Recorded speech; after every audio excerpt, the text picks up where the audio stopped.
Strike three, umpire Billy Golden announced loudly as he ended the top half of the third inning at Small Admiral Fetterman Field in Pensacola, Florida, home of the Pensacola Blue Wahoos, the Double, a affiliate of the Miami Marlins, as directed scout Sam Casper took his usual seat on the Admiral to check on the progress of the Marlins' #1 overall draft pick of 2 years ago.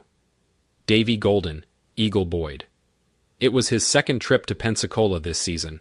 The big club seemed to be hoping that last year's rookie would rise to the show by September, and they trusted the judgment of no one more than Casper, who had been scouting for them for 18 years. Boyd, who has a solid 286 batting average with 12 home runs and 36 runs batted in through mid-June, has so far justified the $1.75 million bonus the Marlins paid him when he signed last year. Casper thought the 6'4", 224-year-old could hit for both average and power play as first base and run like the wind, Casper mused, making him perhaps one notch below Mike's potential Trout of the Angels, considered by most to be the greatest player in the game. Boyd exuded confidence as he strode to the plate as Pensacola's third-inning baseman. His long, wavy blonde hair peeked out from under his baseball helmet. His large biceps and triceps filled the short sleeves of his uniform. Almost all the women in the small stadium sat up straighter and paid more attention to the baseball player. Home attendance has increased this year, especially among women. Casper had a notepad and pen in his hands to record the progress of the game and his observations of it. He may have been the only man in the stadium who paid more attention to the baseball player than the women with the bases empty and one out.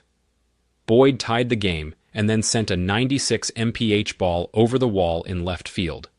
The stadium erupted with applause. Casper took notes, feverishly smiling from ear to ear.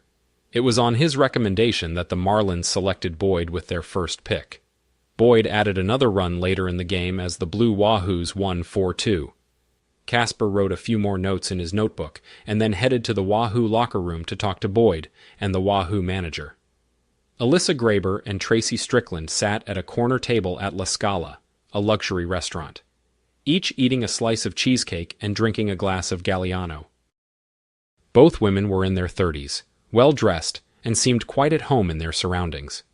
Davy Boyd and Arturo Gonzalez looked out of place as soon as they entered. They had come to the restaurant to celebrate their victory the day before, and were shown to a table in the middle of the restaurant. "I'll take that blonde guy over there," Tracy said, pointing at Davy. Alyssa followed Tracy's gaze to the pair of baseball players. "Please. These two probably haven't read a book since Sally, Privates, and Jane." $10 says they'll both order burgers," Alyssa said agreed. "Do you know them?" Tracy asked. "All I know is that they're two members of the local baseball team. Your fantasy boy there is their star rookie signed a big contract." "Handsome and rich. Always a nice combination," Tracy said slowly, breaking into a smile as the pair of jocks looked at the women. "Does it bother you that they're probably young enough to be our little brothers?" asked Alyssa. "I don't want to buy one. Just rent one," Tracy said, flashing her perfectly white teeth at the players. "Look at this, Davy," exclaimed turning to Arturo. "A couple of beauties just waiting for company." Davy, as a player with a big contract and bonus, usually paid as he usually did when he went out with his teammates. He called the waitress and asked her to take 2 drinks to the women at the corner table. "Did you know that both of these women are married? And the one with the short hair is the wife of Mayor Richard Strickland?" asked the waitress. "That's normal," Davy replied. "I just want to buy them a drink, not rent them for the evening." The waitress smiled and did as she was told. The players watched as the waitress delivered the drinks, then raised their drinks towards the women. The women responded in kind. The players ate their burgers while watching the women talk. "Darn, boy, have you won over that cute little blonde yet?" asked Arturo. "What's the point, Artie? We're having fun, but we're not married. Besides, there's nothing better than a married woman. I didn't know you had a degree in women's studies. My heart goes to you, Professor." Both baseball players laughed. Alyssa was a banker's wife. She was 36 years old, had long blonde hair, a beautiful face with blue eyes and a curvy body. Her friend at the table was 35 years old, with shoulder-length dark brown hair, small chest, but a round butt under her slightly too tight and short skirt. The mayor's wife knew that she still had something that could attract a man's attention and was not as shy in showing it off as the mayor would have liked. "By the way, you owe me $10, Alyssa noted. The players finished their burgers before approaching the table of women. "Would you like some company for a while?" asked Davy. "Who do you have in mind for us?" Tracy replied sarcastically. Davy only thought about the answer for a short time. He was a seasoned professional in dealing with women and regarded Tracy's response as the first shot. He decided that Arturo could take care of the quieter one. "Well, since you have such a sharp tongue, I thought of myself. Arturo is more of a gentleman here. I think he would be good company for your girlfriend. By the way, I'm Davy Arturo, and I play for the Blue Wahoos, the city's AA baseball team. I'm Tracy, and my friend is Alyssa. I think we can talk about interesting topics for a while, if you can handle it. Arturo looks like he can handle it. Maybe he can make up for both of you." Wow. Davy said the four spent time together over their second drink, and for about 2 hours before they parted ways, Davy asked for and received Tracy's phone number. "Did you really just give him your number?" Alyssa was perplexed. "Do you remember that you are married?" "A little flirting, maybe a little more. Never hurt anyone. I can see he's a player. I'll just play with him a little." Tracy laughed. "If only you knew what you were doing," Alyssa commented, walking off in a different direction. Arturo asked Davy, "Are you giving up on Blonde?" "What made you think I'd do something stupid?" Davy answered. "It's not like Blondie and Tracy are in the same social circle. If only you knew what you were doing." Arturo said blonder as to why players called her was actually a 20-year-old Pensacola native named Jenna Wyatt. She showed up at the team's locker room after the season opener, and she and Davy have been together ever since. Over the past month, the couple had loved 2 to 3 times a week. Jenna was not a naive girl from the city, although she had only graduated high school 2 years ago. Her number was already in double digits. She was a young woman with a large sexual appetite and was not shy about getting what she wanted. Currently, she wants to be the star of the city's baseball team.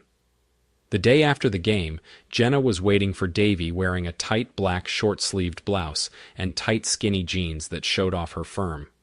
But Davy thought when he saw Jenna, they left the park and went to the house Davy had rented, stopping for pizza along the way. After eating pizza and drinking a couple of beers, Davy and Jenna retired to the master bedroom and king-size bed. Halfway to the bed, Davy looked deeply into Jenna's hazel eyes and kissed her passionately. Jenna's knees buckled before Davy laid her on her back on the bed. When his breathing returned to normal, Davy grabbed a towel from the bathroom and went to the kitchen for 2 more beers. They took their time drinking the cold liquid and then returned to bed for a second round. Tracy didn't recognize the phone number that appeared on her display at first. Then she remembered that she had given her number to this young baseball player 4 days ago. She laughed loudly. She didn't think he would actually call knowing she was married. He was either incredibly cocky or incredibly stupid. She thought as she pressed the answer button, "Davy, how are you?" Tracy replied in the sweetest tone, "Pretty good, Tracy. I was just sitting in my room thinking about today's game when you popped into my thoughts, and I decided to call." "Are you at home or on the road?" Tracy asked, catching Davy off guard that she even knew about away games from their conversation that evening. Davy got the impression that she knew little about sports and was even less interested in it. "We're in Birmingham back home in a few days. I was hoping maybe we could meet for a quick dessert and drink on Thursday night. If you're busy, you can bring your husband. If you want, I'd like to meet the mayor. I've never officially met the mayor before. I think you two are quite a powerful couple." Tracy sensed a hint of sarcasm in Davy's voice. She knew he didn't want her husband to join, but she was impressed that Davy had the sense to play the game. Tracy was intrigued. "He has a council on Thursday night, but I'd love to join you, young man," Tracy responded, adding the ID as her way of playing the game. The two got to know each other better over glasses of amaretto di Serrano and slices of cheesecake. Tracy kept the conversation neutral, allowing Davy to choose the direction of the evening. He waited about 20 minutes before turning the discussion into a more intimate topic. "You're a beautiful woman. Does your husband mind that you sometimes meet men for drinks?" asked Davy. Sometimes I date men. Sometimes I date women. I have a diverse circle of friends. My husband knows that. He also knows he can trust me, even though he knows I'm a bit of a flirt. Flirting, a little Davy commented. I take a little flirting. How far can that flirting go? How far would you like him to go? Tracy answered.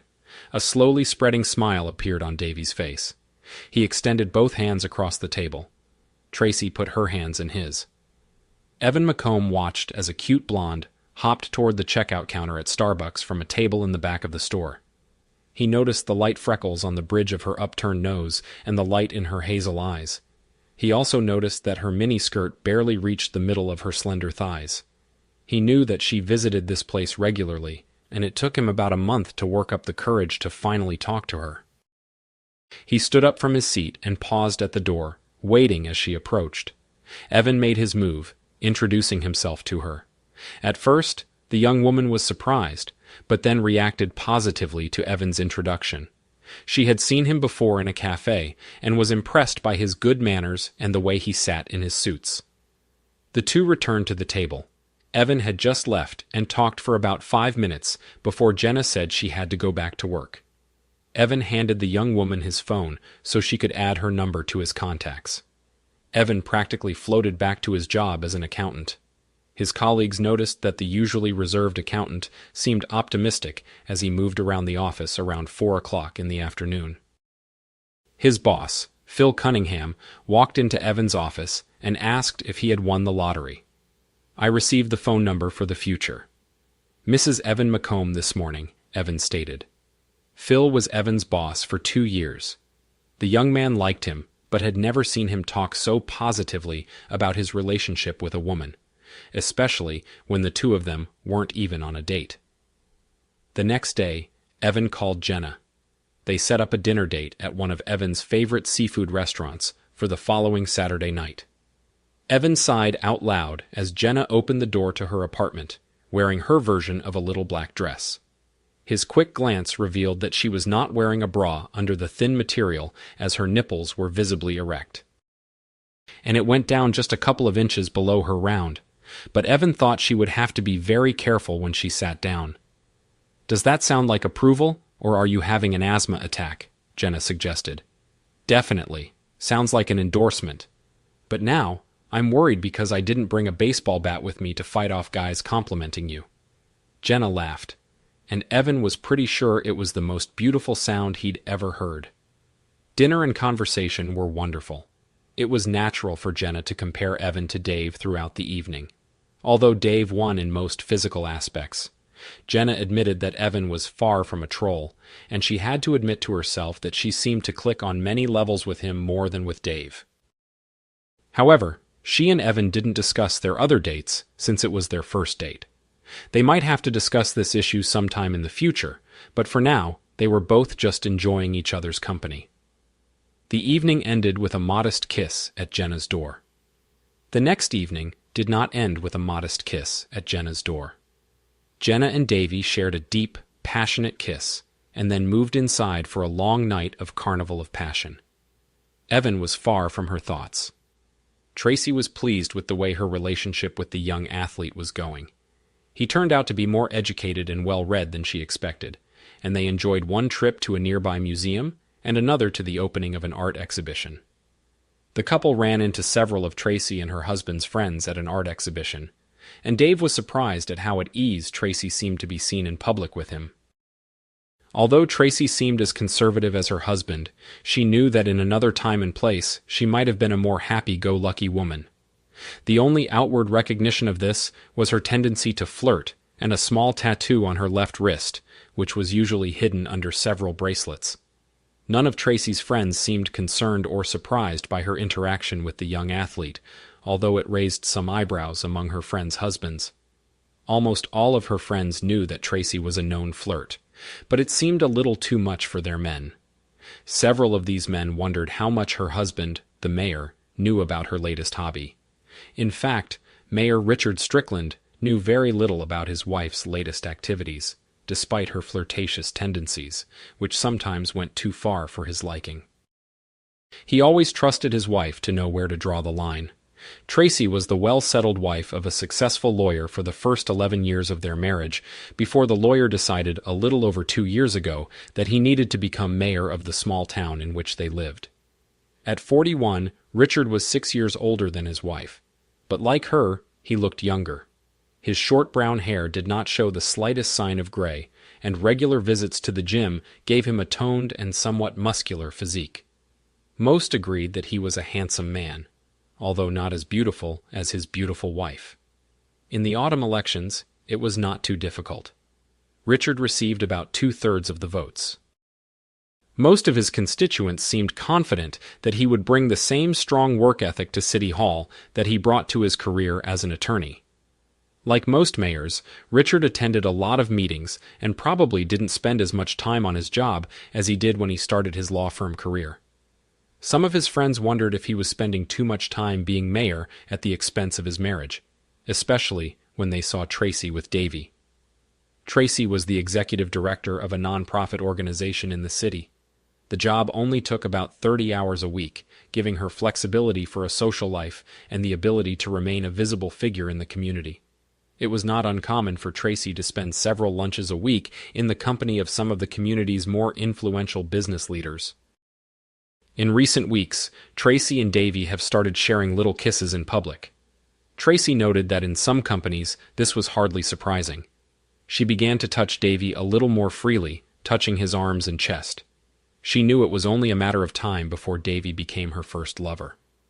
Although she admitted to herself that it was wrong, her growing attraction to the young man was drowned out by her guilt, even though she truly loved her husband. Deep down, her lustful feelings made her think that this was what she was supposed to do. Jenna didn't feel any guilt as she lay in Evan's arms after the couple had just had love. Jenna smiled to herself as she had just had great love with 2 different men on 2 consecutive days. Neither men discuss it exclusivity, and Jenna was going to enjoy what both men had to offer until a decision needed to be made. Mayor Richard Strickland and 3 other men sat in a darkened corner of the city's only high-end Hungarian restaurant. They were discussing financing details for a distribution center that was in talks to come to the city. The distribution center could bring several hundred jobs and tax revenue to the city. He needed to focus on the meeting. However, his attention was diverted a little when he saw his wife, accompanied by the star of the city's baseball team, Davy Boyd, enter the restaurant, and they were seated at a table on the other side of the establishment. Wow, he's a handsome big guy, the mayor thought to himself. She's getting a little bolder these days. He took another 5 seconds to think about what he had seen, then turned his attention back to the meeting. What Mayor Strickland didn't see was Tracy wearing the tight black miniskirt she had bought, especially for Davy. She was clearly braless under her silky black blouse. Davy was more animated than Tracy had ever seen him before. He was the hero of the day with 2 home runs, 3 hits, and 3 runs scored. He told Tracy she had no idea what the handsome young man was talking about, but she knew it was something good. Based on his smile and the light in his eyes, she knew that tonight she would take their relationship to the next level. Davy calmed down over the course of dinner, and Tracy watched his transformation with quiet pride, feeling that she had a hand in shaping this young man's personality. "How about we take dessert to go?" Tracy suggested, smiling at him with her signature beautiful smile. "Richard won't be home until midnight. We have just under 3 hours to eat this dessert." "Yes!" exclaimed Davy enthusiastically. Tracy's miniskirt was removed within 15 seconds of her entering Davy's house. He looked with admiration at her elastic buttocks. He placed both hands on her buttocks and pulled her towards him for an open kiss as they both lay there, catching their breath. They both had pretty much the same thought. This was the best love they'd ever had. Richard Strickland half walked, half staggered into his home at 12:30 at night, feeling like a winner. His presence and work just helped bring a distribution center to his town, creating a lot of jobs and tax revenue. The deal was sealed over a fine dinner and many drinks at the upscale Hungarian restaurant Maguire's. Now, as he slowly walked up the stairs, he remembered what he had briefly seen in the restaurant. His wife in the company of the stay of the city's Dublin baseball team, Davy Boyd, as the executive director of one of the city's largest nonprofit organizations. Tracy could have been dating the player for a variety of legitimate reasons, but if that was the case, his very organized wife would have told him in advance. He didn't remember any conversation in which she told him she was going to meet Boyd. Richard knew that his wife was a big flirt and had all the attributes to back it up, but he also trusted that her flirting was just that and nothing more. Sometimes during their 10 years of marriage, he had doubts, but every time he checked something, Tracy turned out to be innocent. He hoped it would be the same this time. Tracy was the smartest legal advisor Richard had ever hired at his law firm, Atterbury Solano Strickland, LLP. They started dating a year after she started working, and got married a year after their relationship began. She left the law firm immediately after they began dating, and began working for a nonprofit a few months after their wedding. Richard was 31 years old when they married. Before meeting Tracy, he was in 2 long-term relationships. He was a handsome, successful lawyer, and finding women to date was never a problem.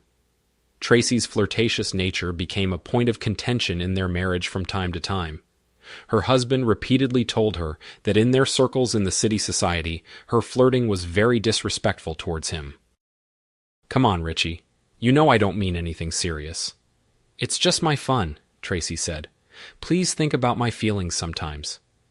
"Tracy," Richard replied. Richard undressed slowly in the darkness of the bedroom so as not to wake his wife. He slowly crawled under the covers and pressed himself against Tracy, first, smelling her skin, and then her hair. The smell of soap and shampoo was still strong, which meant she had showered a little earlier before bed, since Tracy did not usually shower before bed. Richard knew that his wife was no longer his, only he turned it in bed so that his back was facing his wife. A tear rolled out of his eye as he fell asleep. "So who's your boyfriend now?" "Girlfriend?" Sheila Williamson asked her longtime friend Jenna Wyatt as they finished lunch. Jenna blushed furiously, wondering if she should tell her friend the truth that she was dating 2 guys at the same time. She wondered why she felt guilty about this, since neither man had discussed exclusivity. Perhaps because Sheila had known her long enough to know that at 20, Jenna was far from a virgin. Sheila saw the deep redness and knew exactly what it meant. "So I guess it's not who, but how many." Sheila giggled. "Come on, lay it out." Jenna looked down at the floor before meeting her friend's gaze. She told her about Davy and Evan. "Wait, you're dating this piece of baseball meat? How's that?" Sheila asked. "He's all you see," Jenna replied. "He's big. He's got muscles. He's got money. He looks great, and he's great in bed. But this other guy, he makes me feel confused. Not as big, not as muscular. Definitely not the same money. But he's also handsome and good in bed. And, I don't know. There's something about him that excites me in a way that Davy can't. We can talk about anything, and he's just pleasant to talk to. And I miss him when I'm alone. I don't miss Dave as much when I'm alone. Does that make sense?" "That sounds suspiciously like love, darling.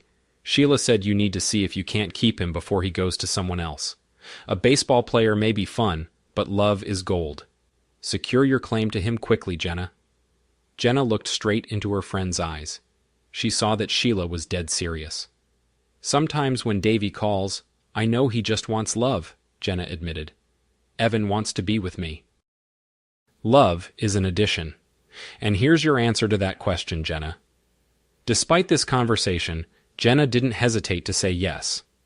When Davy called and set up a date for 2 days later, he sent her a ticket to the game, and they were supposed to go together afterwards. Evan and his friend Scott Segura had good seats at Thursday's Wahoo game when Davy Boyd hit a 2-run home run in the 6th inning. The stadium erupted in cheers. Evan, sitting about 5 rows from Wahoo first base, thought he heard a familiar voice amid the commotion. Sitting 3 rows ahead of him in the row, directly behind the bench where the players, families, and friends sat, was Jenna. She was beautifully dressed, but seemed to be alone. Evan didn't say anything to his friend, but continued to watch Jenna over the next few innings. He noticed that Davy stood up and looked directly at the young blonde several times, and she seemed to wave in his direction once or twice. Evan wasn't born yesterday and knew what he was seeing. He was confused, But as he sat in the stands and thought about it, he realized that neither he nor Jenna had ever made a promise to be exclusive. He realized that this was something he needed to fix if she wasn't already in a relationship with the baseball player. Evan pointed Jenna out to his friend and told him their story so far. When the game ended, the two men secretly watched the young woman. When Davy left the stadium, Jenna practically jumped into his strong arms and they drove off in Davy's brand new Porsche. Tracy didn't even notice the inconspicuous black sedan that followed her into the parking lot of the Italian restaurant. The driver of that car parked close enough to photograph her and see her enter the restaurant minutes before Davy entered. He opened Clive Cussler's thick book, knowing he had at least an hour to read dinner. Took the couple a little longer that night. They left the restaurant holding hands, and then each got into their own car and drove to Davy's house. The sedan followed both cars at a safe distance. The driver took a photo of Tracy as she passed his car, her hair tousled and her makeup washed off. He then drove to Mayor Richard Strickland's office and waited until the council meeting ended before entering the mayor's office. Mark Garton, a private investigator, waited until the mayor was completely alone before knocking on his door. The mayor recognized the man as he entered the office. His bedroom is on the second floor, so I wasn't able to get actual photos of them being there together.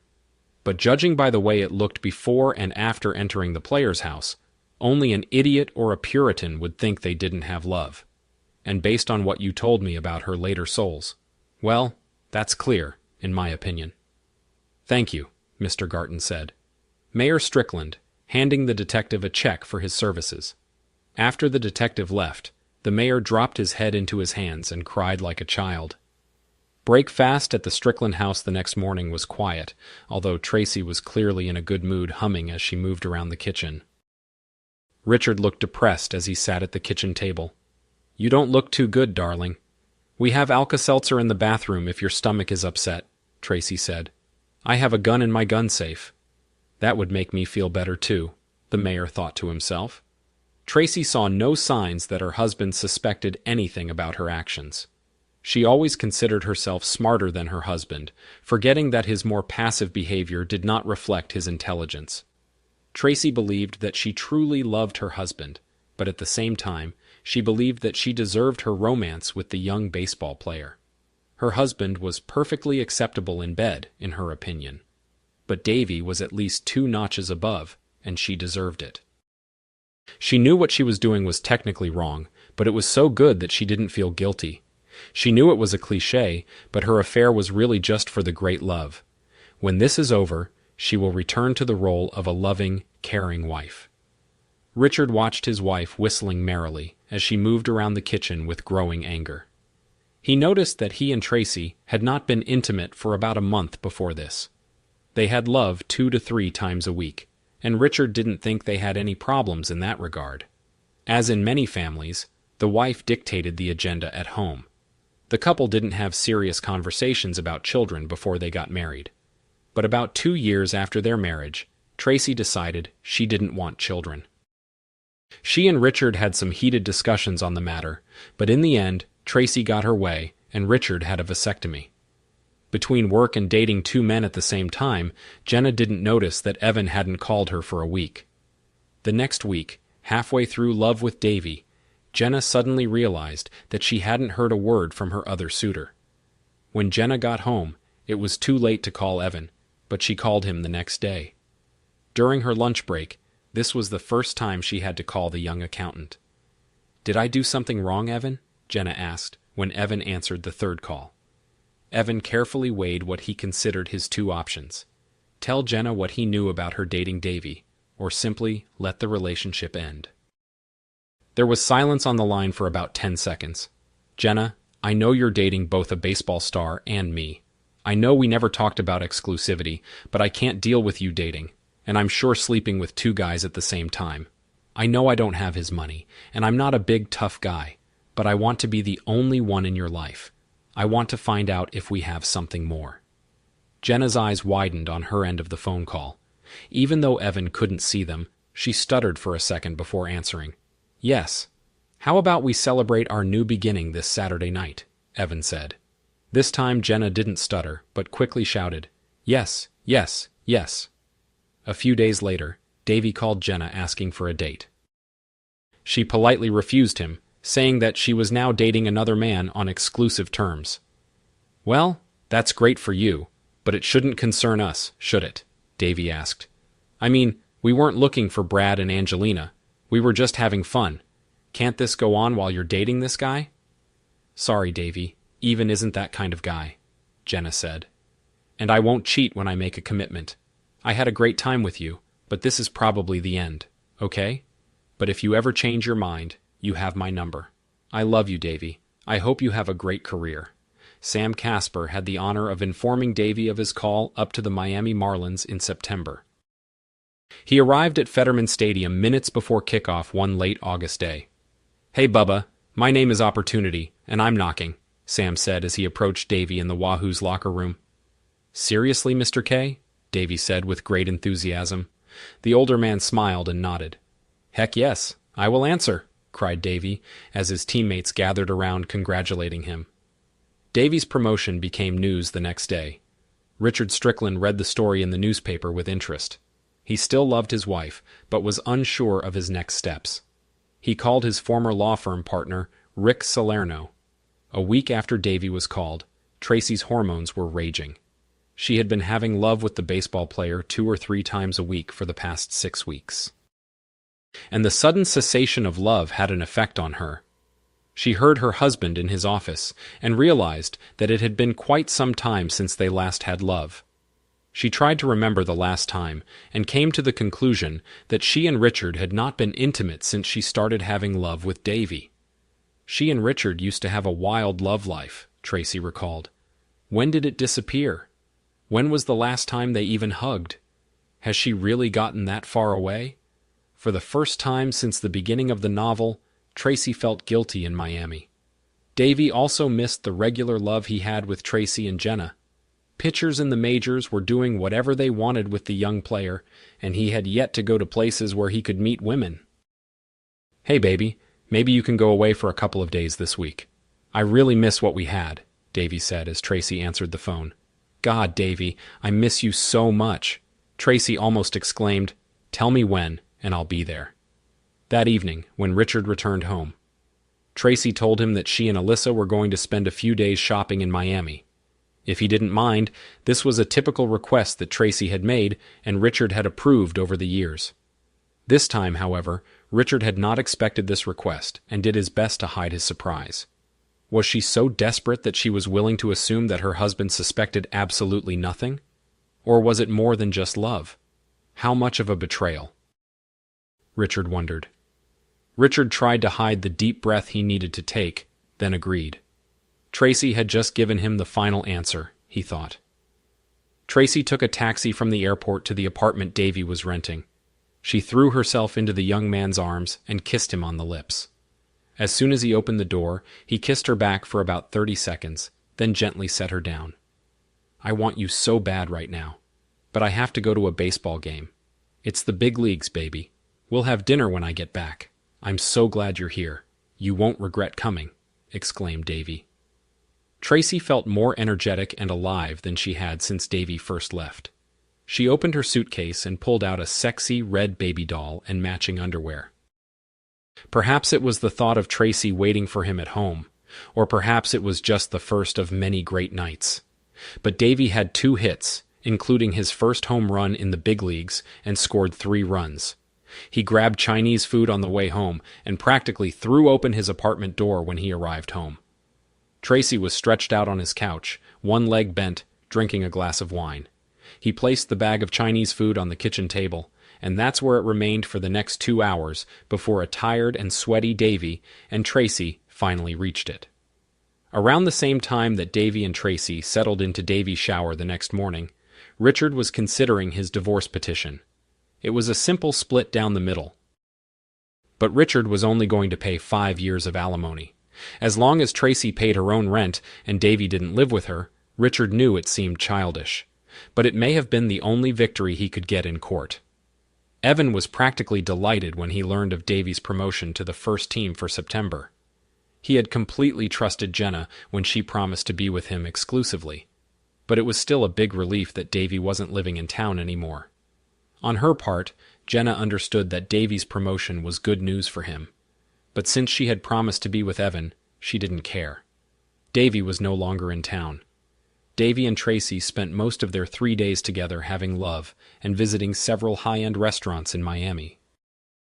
When Davy wasn't playing baseball, Davy noticed that Tracy's skirts and dresses seemed a little shorter than what she had worn in Pensacola, and he thought they made a striking couple together. Tracy felt the eyes of other restaurant patrons on her, some because she was with Davy and some because she knew she looked sexy. She had to admit that life in Miami seemed much sexier than life in Pensacola. Tracy felt relaxed as the taxi pulled up in front of her darkened home. She hoped she wouldn't have to talk much to her husband until the next morning. She had showered earlier in the day before boarding the plane, so at least she didn't come home smelling like love. Richard sat in the darkened living room with a full glass of bourbon, watching as a taxi passenger collected his bag from the driver in the driveway. He saw her walk up the 2 steps to the front door of the house, hesitate for a moment, then insert the key into the lock and enter the house. Unaware that her husband was watching her closely, had to tune in to your boring old husband. After 3 days of love with your millionaire baseball player? Richard asked firmly, but quietly. Tracy started not realizing that someone was home in the darkened room. Tracy stuttered, unable to form any coherent sentences, jumping back a foot. She remained where she was, barely able to see her husband in the darkness. I know exactly what you're thinking, he continued. How did your stupid, unsuspecting, forced husband find out about your trip or your lover in the first place? Richard drank, while Tracy watched him in the dark. Although she and many others thought she was smarter than her husband, she was completely taken by surprise and left speechless. Don't worry, Alyssa didn't give you away, Richard said sarcastically. I knew you were going alone, but to confirm I called her house when Glenn answered the phone. I asked to speak to Alyssa, and he almost fell through the floor, trying not to lie to me, but trying to tell me that she wasn't there. That's the problem. When you use a woman with a good and honest husband as a cover. I asked him not to tell Alyssa that I called, so she wouldn't have time to warn you. He felt obligated to keep my secret. Tracy let out a small sigh, since she didn't know exactly how much Richard knew. Any possible defensive words she might have would have been imprudent. In this case, silence was her best choice. Tracy realized Richard knew it too, but the longer she stood there silently, the angrier he became. When did you stop respecting me? When did you stop loving me? Richard hissed.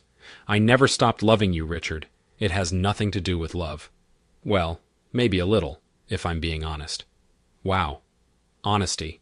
What a fantastic concept, Richard shouted at his wife. Richard took another sip of bourbon. Tracy put down her bag and sat down on the chair. Can I turn on the light? I'd like to see you when I talk to you, Tracy said. No. You just want to see my eyes, to see if I believe any of your lies. Richard answered her sharply. Be careful. I know most of your tricks at this stage. The only thing I haven't figured out yet is why. I don't know if I can give you an answer to that. Tracy said. Richard, you know, I'm a big flirt. We used to argue about this. You were always afraid that I would cross that line, and I always swore that I would never do it. But I was wrong. Something about him hooked me, Richie. I can't explain it. He was sexy and sweet and had I don't know what about him. And the love was so good. And when we started seeing each other regularly, I learned that he was more than a baseball player. He has brains in addition to his brawn and talent. I guess I'm a little into him and fell in love more than a little. Tracy sighed. Richard. And at the same time, you and I haven't even had love in like 3 months. You don't need me anymore, and you can't keep your hands off that darn boy. And then there was this weekend. Did you even go to the game this weekend? Or was it all just about love? Do you really have to be so rude to me, Richard? Tracy said, trying to remember in her head the last time a couple actually had love. She looked up to see Richard looking at her piercingly. I was never rude to you when you were my wife. But now that you're his, all bets are off, Richard said. I'm still your wife, Richard. We need to talk and work things out, Tracy said.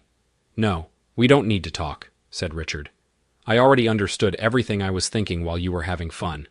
Really, Richie? Go away, Tracy. Tracy rolled her eyes and pursed her lips, but this time she remained silent. So do you understand, Richard? What do you see happening next? Well, tomorrow you'll be served with divorce papers. You sign them, and in 30 days or so, you can go to your boy forever. And I'll get a piece of my self-respect back. That's not how I see it, Richard. I'm sure we can fix it. Yes, I made a mistake, but there's no reason to go to extremes. Let's slow down and rethink this. We've got a communication breakdown here, Richard said, imitating Strother, Martin's famous line from the movie Cool Hand Luke. Tracy looked at Richard in surprise. Polite, quiet, stable. Richard seemed to take the possible divorce somewhat humorously. What is going on here? She asked herself. Richard moved his belongings into the couple's guest room. He went upstairs, entered the room, and locked the door. Tracy sat downstairs, her brain working at full capacity. She never considered the possibility of getting caught and what the consequences might be. As Richard had warned her, Tracy was served on Monday morning, even though Richard had warned her. She was almost sure that he would call it off. The fact that he went ahead with the presentation made Tracy more than a little nervous.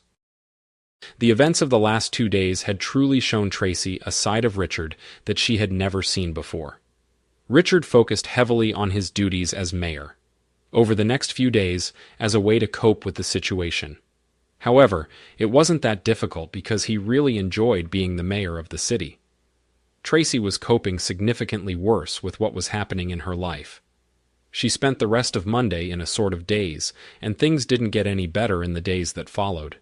Davy called her around noon on Thursday. "Hi, beautiful. How are you? Do you miss me?" he asked.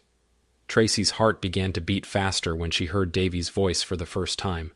Then reality invaded her thoughts. "Richard knows about us, and has known for a long time," she replied in an even tone. "He also knows about our weekend adventure. I was served on Monday." "Richard, how is your husband, David?" asked almost rhetorically. He paused on the line as his thoughts began to race. "Since he knows." "Why don't you just come back here and stay with me full time?" Davy said. "We'll be back in Pensacola a few weeks anyway, at least for the winter. Then we'll either find a spot in Miami or Jacksonville, depending on where I play next season." This time, Tracy silent. "This is so right," she finally said enthusiastically. "How about I go back to Miami on Saturday?" "Great, baby. I can't wait to see you. Just send me the details." Tracy put the phone away and sat in silence. Within a minute, she admitted to herself that while she might love her husband, her feelings for Davy had grown so much that she was willing to leave Richard for the young baseball player. "I'm sorry, Richard," she whispered to herself. Richard didn't come home for dinner on Thursday night, but Tracy was sitting in the darkened living room with a glass of wine when he walked through the door. Around 9 p.m., she thought the situation was very ironic and smiled to herself when he flinched at her greeting as he walked through the door. "Hey, Tracy." Richard stuttered instantly, realizing that he was being set up for something. "Let me grab myself a beer and we can talk." Tracy had to admit that her ploy didn't seem to put Richard in the predicament she thought it would be. Richard returned to the room with the beer less than a minute later and gave her a wry smile as he sat down in his chair. Over. Tracy," he chuckled. Tracy found that Richard's self-confidence somehow unnerved her. She started looking at floor, then realized that her husband was watching her closely in the dark. "I'm going back to Miami for a few weeks to stay with Davy. We'll be back in October. That should give you time to think," Tracy said. "Are you out of your mind?" exclaimed Richard. "You're telling me you don't want a divorce, but you're going back to this guy for a few weeks? I won't be a known cuckold to anyone. If you leave, you better stay away forever." Richard jumped out of his chair, poured his beer into the sink, and stepped into the guest room. Tracy grinned after him, truly believing that she had regained control. Tracy enjoyed time with Davy when the Marlins played at home. Otherwise, she felt lonely when the Marlins were away. Davy spent time with young players, all of whom had young wives or girlfriends, and Tracy did not find common ground with them. She also didn't find much in common with the wives and girlfriends of older players who knew much about baseball. What I couldn't say about myself, Davy and Tracy returned to Pensacola when the Major League Baseball season ended in early October. The couple returned to Davy's rented house, but after a few days, Tracy decided it was finally time to confront Richard. She knew that Richard would never take her back at this stage, but she came to her former home to pick up the remaining belongings and clothes.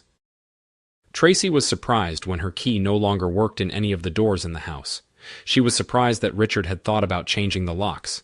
She had to ring the front doorbell. "The prodigal wife has returned," said Richard, opening the door. "Are we going to do this now?" asked Tracy. "Absolutely," Richard said, smiling widely. Tracy told Richard that she had come to get the remaining things and clothes. Richard took her to the garage where a series of garbage bags were waiting for her. He opened the garage door and told her to load them herself. She snorted in disgust. Richard chuckled and walked away. After 2 weeks, Tracy was sure she had missed her period. She recalled that when she first arrived, Miami-Davy didn't think to buy condoms, and yet the couple still had love twice that first night, before Davy bought a dozen the next day. Davy silent when Tracy told him the news. "We can handle this. I'm sure the team doctors know who the best doctors are to handle this safely," Davy finally said. Tracy began to cry quietly. "I can't do this," she said. "I could never do that. It's okay, baby. I've always wanted a lot of kids. Maybe not this early, but I love kids, and I've always wanted a lot of them. I didn't mean to," Tracy said quietly. Tracy was 4 months pregnant when she and Richard signed divorce papers. He hadn't seen her since she went to live with Davy, and didn't know she was pregnant. His face showed shock when he first saw her new respect for your lover, Tracy. "You never wanted children with me, but he must be so much more of a man." "Well, I certainly can't say you were reckless, can I?" Tracy blushed, but didn't say anything. Richard's lawyer quickly pointed out to everyone present that Richard's name on the birth certificate would be considered a lie under oath. "Davy knows it's his baby, and has already promised to pay for the birth and child support," Tracy said quietly. Davy was promoted to AAA Jacksonville for the following season. Since Tracy would be 7 months pregnant at the start of the triple season, they decided she should stay in Pensacola until the baby was born. Davy rented himself a small apartment in Jacksonville in case he couldn't get home between games when the team played at home. June 27th was a bright and sunny day in Pensacola. Tracy went into labor around noon as planned. She called her friend Alyssa to take her to Baptist Hospital. On the way to the hospital, she called Davy, and he told his manager and got into the car for the roughly 5-hour drive. At 10:47 p.m., Evan and Jenna McComb welcomed their daughter after 6 hours of labor. Evan, now an associate vice president at the accounting firm where he worked, had the opportunity to cut the umbilical cord and felt like he was on cloud 9. Dr. Leslie Scott congratulated the couple, but could not stay because she had another birth to. She walked out of the delivery room and down the hallway where baseball phenom Davy Boyd and his girlfriend, Tracy Strickland, were preparing for the birth of their first child. Dr. Scott fell in love with a young baseball player and his older girlfriend. Although the couple were not married, she noted that the young athlete was very caring for the older woman who tolerated her first pregnancy well, despite her 36 years.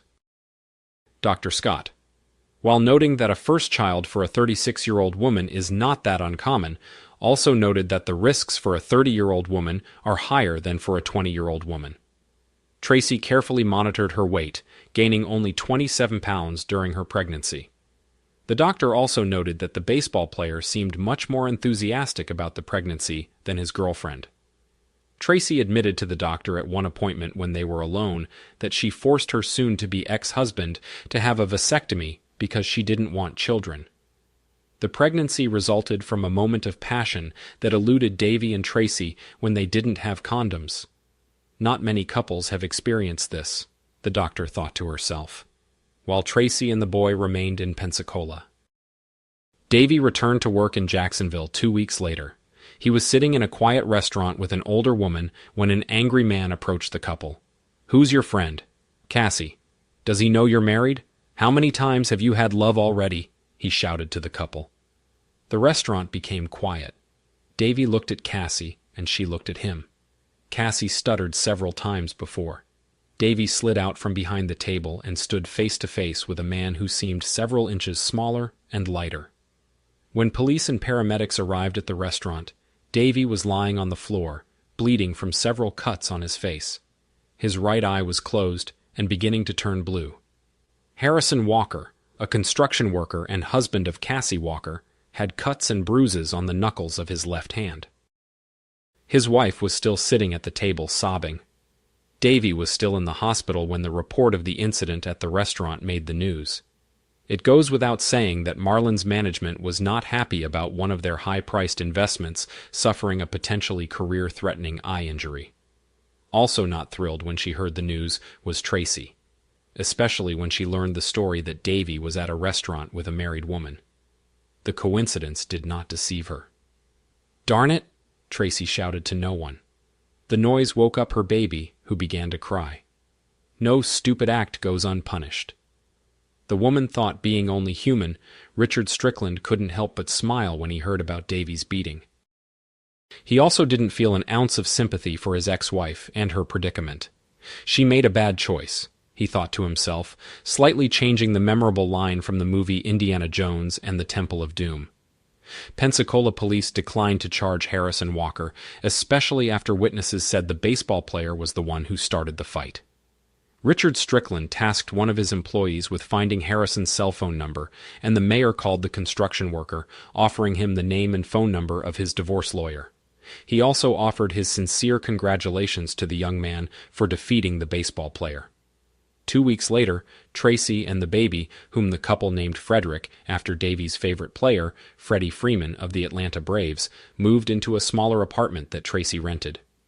Tracy has instructed her attorney to contact Davy to establish child support payments and visitation rights. She was still receiving alimony from Richard. As fall turned to winter, Marlins management became seriously concerned that the blurry vision in Davy's right eye was not going away. Insurance will cover the contract, but nothing can compensate for the player's potential hits. Home runs scored life as a single stay-at-home mom took its toll on Tracy, both mentally and physically. She seemed to have lost a significant number of friends since her divorce from Richard, and the few friends who remained did not seem interested in spending time with a 30-year-old woman with a child. She only lost half her postpartum weight before leaving Davy and gained about 15 pounds in the 14 months she was alone. Her chic wardrobe was pushed to the back of her closet and drawers replaced by mom, jeans, and oversized sweaters. Her hair had grown longer, and most days she simply wore it in a ponytail. The city's 2-term mayor was standing on a quad in downtown Pensacola, watching an older woman push a stroller through an intersection when she twisted her ankle and fell to the ground. Being the gentleman that he was, Richard Strickland turned on his hazard lights, got out of the car, and walked over to help the woman. He thought she looked familiar. He approached her, and when he helped her up, he was convinced of it. "Hi, Tracy." "Long time no see," Richard said quietly, looking into her face from the shock of the fall. Tracy did not recognize the person who came to her aid. The voice gave him away, forcing her to look more closely at her well-wisher. He looked like an older version of her ex-husband. Gray hair had already touched his hair. Wrinkles appeared on his forehead and around his eyes. His eyes weren't shining as brightly anymore. They had an empty look to them, despite the small smile he gave her. "Thanks for your help, Richard." "I guess I've gotten clumsy as I've gotten older," Tracy replied. "If you are old, then what can we say about me? After all, I am 5 years older than you. Let me park the car, and I'll give you and the baby a ride home." Tracy waited while Richard parked his car when he approached again. Tracy told him that she was well enough to walk home on her own, but if he had time, she wouldn't mind sitting down with him for a cup of coffee at the coffee shop half a block away. Richard thought her eyes looked more like a request than a question, and nodded in agreement. Tracy pushed the stroller in front of them as they walked the half block to the coffee shop. Richard's brain was working at full capacity as they walked. He looked at the child's face, sadly, thinking that in another life this could have been their child. He shook his head to clear the thought, and Tracy gave him a quick side glance as he did so, having rid himself of this thought, at least for a while. Richard could not believe that the woman he was walking with was his ex-wife. Although only 3 years had passed since the divorce, Tracy seemed 20 years older during that time when he first saw her. Richard thought she was the grandmother of a child, perhaps aged 50-55. She only slightly resembles Tracy, who had once been his wife. Richard ordered coffee for himself, a salted caramel latte for Tracy, and warm milk for the baby. He had to admit to himself that the child was beautiful, a good combination of both his mother and father. "You remember how sweet?" Tracy said as she tasted her latte. Richard blushed slightly. He simply ordered without thinking. It was a reflex. "How are you doing, Tracy? If I'm not too intrusive. Are you seeing anyone?" Tracy knew Richard wasn't trying to be intrusive. He was what? He always was a good guy. "I haven't dated anyone since I broke up with Davy," Tracy said quietly. "It was a big shock to me. I guess karma really is a jerk, but it gave me a chance to feel what I gave you. Yes, it hurts. I guess it must give you some sense. Revenge." Tracy's voice died down. Tears appeared in her eyes. Richard sat silently. Once upon a time, he might have enjoyed her sad news. But after 3 years, his anger faded. Sadness replaced the desire for revenge in his heart. "I'm sorry to hear that, Tracy. Really, I mean it. I don't hate you anymore. I think, if anything, I feel sorry for myself and you. For what we lost, and what could have would be. Still not sure why." "It took me a long time to fully understand this," Richard Tracy admitted. "I kind of lost myself for a while. I think I saw it as a way to satisfy my secret fantasy of being a bad girl. I felt like I deserved it, and could keep you in the dark when in fact, I didn't hide it that much. I thought I could have the best of both worlds. And with my stupidity, I hurt a good man and threw him away. I'm sorry, Richard. I mean it sincerely.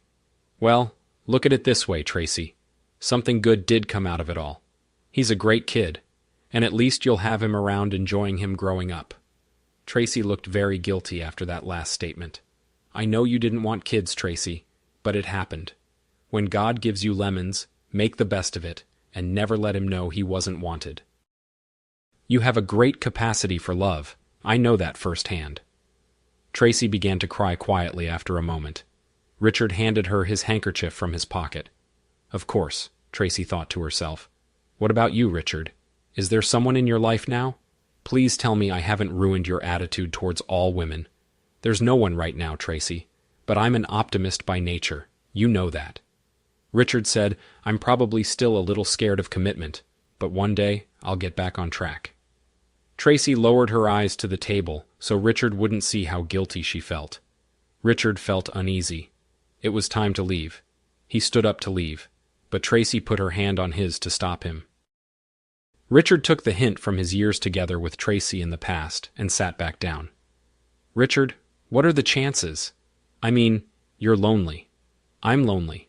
I know. I messed it up once, with the best man a woman could ask for, but I wouldn't have made the same mistake if you had given me a second chance. I can promise you that." Tracy raised her eyes and looked straight at Richard. He had 1,000 miles stare into the distance for 5, maybe 10 seconds, before he showed any emotion, finally frowning. "God, I loved you so much," Richard whispered, causing Tracy to lean closer to him. "I so wanted to believe that you were just flirting with him when I saw you together in that restaurant. I always knew that I was not the god of the Greeks, but I really believed that you loved me. Maybe even loved me the same way as much as I do you. I gave up the chance to have kids. I really wanted kids. You knew that. But I gave it up because I loved you. Then you betrayed my love, betrayed my trust. And you topped it off by having a baby with that darn baseball player. I may not be angry anymore, but to forgive and forget. Not in this life, baby." Richard stood up, stroked the child